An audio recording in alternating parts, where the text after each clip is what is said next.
Hi friends, అందరికీ నమస్తే. Welcome to Mini Rocks. ఈరోజు వీడియో వచ్చేసి మన అమ్మమ్మ నానమ్మల కాలం నాటి పాత కాలపు నాటి వంట అన్నమాట. లడ్డు, బియ్యపు పిండితో చేసిన, బియ్యపు రొట్టెతో చేసిన లడ్డు చాలా బాగుంటుంది. టేస్ట్ కూడా సూపర్ ఉంటుంది. మరి ఎందుకు ఆలస్యం, ఏ విధంగా చేయాలో ఏంటన్నది ఇప్పుడు వీడియోలోకి వెళ్ళి తెలుసుకుందాం. ఈ లడ్డూలు చేసుకోవడానికి ముందుగా అయితే బియ్యం పిండి తీసుకోవాలి. బియ్యం పిండి తీసుకున్న తర్వాత దీంట్లో కొంచెం సాల్ట్ వేసుకోవాలి. సాల్ట్ వేసుకొని బాగా కలుపుకోవాలి. ఈ లడ్డుకు కావాల్సినవి రెండు, ఒకటి బియ్యం పిండి, ఒకటి బెల్లం, అంతే. చాలా ఈజీ. బియ్యం పిండి అందరి ఇంట్లో దొరుకుతూనే ఉంటుంది, బెల్లం కూడా కంపల్సరీ ఇంట్లోనే ఉంటుంది. చాలా హెల్దీ అన్నమాట. ఇది పాతకాలపు వంట, మన అమ్మమ్మలు నానమ్మలు అప్పట్లో చేసే వంట అన్నమాట ఇది. ఇప్పుడు బియ్యం పిండి కలిసినాక కొంచెం కొంచెం వేడి నీళ్ళు పోసుకుంటూ మనం చపాతీ ముద్ద లెక్క కలుపుకోవాలి. ఎప్పుడు ఒకే తీర కాకుండా ఇలా కూడా చేసుకొని తినండి. ఈ లడ్డు చాలా హెల్తీ, చాలా మంచిది. పిల్లలకు చాలా ఇష్టంగా తింటారు. అప్పుడప్పుడు మన పాతకాలపు వంటలు కూడా పిల్లలకు అలవాటు చేస్తూ ఉండాలి, ఎందుకంటే వాళ్ళకి తెలియదు కదా. అందుకే ఇప్పుడు మనం ఈ పిండి మొత్తం వేనీళ్ళు పోసుకొని చపాతీ లెక్క కలుపుకొని పక్కన పెట్టుకోవాలి. చపాతీ ముద్ద లెక్క కలుపుకొని దీన్ని పక్కన పెట్టుకోవాలి. ఇప్పుడు స్టవ్ ఆన్ చేసుకొని చపాతీ కాల్చే పేలం అయితే పొయ్యి మీద పెట్టుకోవాలి. ఇప్పుడు ఈ పేలం ఈటెక్కిన తర్వాత మనం చపాతీ అనేది చపాతీ ముద్ద కలుపుకున్న తర్వాత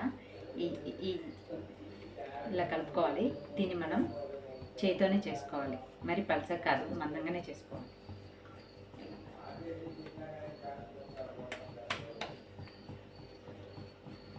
మరి పలసగా అవసరం లేదు, మందంగానే ఉండాలి.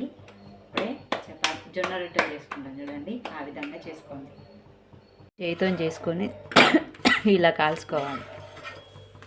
మనం చపాతీ కాల్చుకుంటాం చూడు, అలా కాల్చుకొని దీన్ని పక్కన పెట్టుకోవాలి. ఇది కూడా అదే విధంగానే ఇలా పాతకాలంలో మేమైతే స్కూల్కి పోయి వచ్చేసరికి మా నాన్నమ్మ అయితే ఇలా చపాతీలు చేసి మంచిగా చిన్న చిన్న ముక్కలుగా చేసి అందులో బెల్లం వేసి మంచిగా ముద్దలు చేసి ఇచ్చేది. చాలా మంచిది, ఆరోగ్యానికి కూడా చాలా మంచిది అనమాట. ఎందుకంటే ఇందులో ఆయిల్ అనేది ఏమీ కలవదు కాబట్టి చాలా హెల్దీ ఫుడ్ అనమాట. మీ పిల్లలకు కూడా ఒకసారి మన చిన్నప్పటికి ఎప్పుడు ఒకేలాగా బూందీ లడ్డు అలా కాకుండా మన చిన్నప్పటి ఏదైనా జ్ఞాపకాలు ఉంటే మన అమ్మలు మనకు చేసి పెట్టినవి ఉంటాయి కదా, అమ్మమ్మలు నానమ్మలు, మనం కూడా పిల్లలకు అప్పుడప్పుడు చేస్తూ పెడుతూ ఉంటే చాలా మంచిదన్నమాట. ఇప్పుడు అన్నీ చపాతీలన్నీ ఇలానే చేసుకోవాలి. ఇంకా చేసుకున్న తర్వాత మనం అన్ని చపాతీ ముక్కల్ని ఇలా చిన్న చిన్న ముక్కలుగా కట్ చేసుకొని మిక్సీ పట్టుకోవాలి. మీకు కొంచెం వేడి పర్లేదు చేతికి అంటే ఇలా చిన్న చిన్నగా చేతితోనే ముద్దలు అయితే కలుపుకోవచ్చు, కానీ ఇవి కొంచెం బాగా కాలుతున్నాయి కాబట్టి నేనైతే మిక్సీ పడతాను.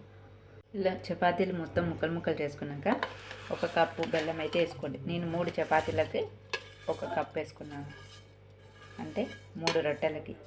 చపాతీలు కాదు, రొట్టెలు. ఇప్పుడు మనం దీన్ని మిక్సీ పట్టుకోవాలి. మొత్తం ఇందులో వేసుకొని ఇలా మంచిగా బెల్లం వేసి వేడి ఉన్నప్పుడు మీకు వీలుంటే మిక్సీ అన్న పట్టుకొని, లేకపోతే చేతితోనన్నా కలుపుకోవాలి. ఈ విధంగా కలుపుకొని మీరు ఏ సైజు లడ్డు కావాలో ఆ సైజు లడ్డు చేసుకోండి. ఇవి చాలా మంచిదన్నమాట, బలం కూడా. ఈ విధంగా చూసారా, అన్నీ ఈ విధంగానే చేసి పెట్టుకోవాలి.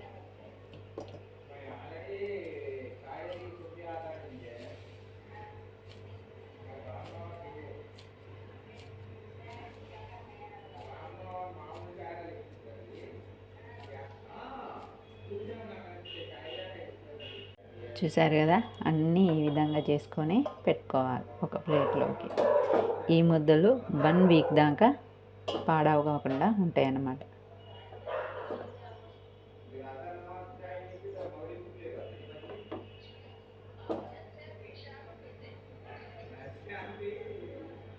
చూడండి ఎంత బాగున్నాయో కదా,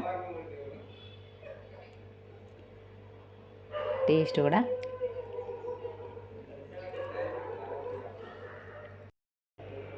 ముద్దలు అయితే రెడీ అయిపోయినాయి. ఇప్పుడు టేస్ట్ చేసి చెప్తాను.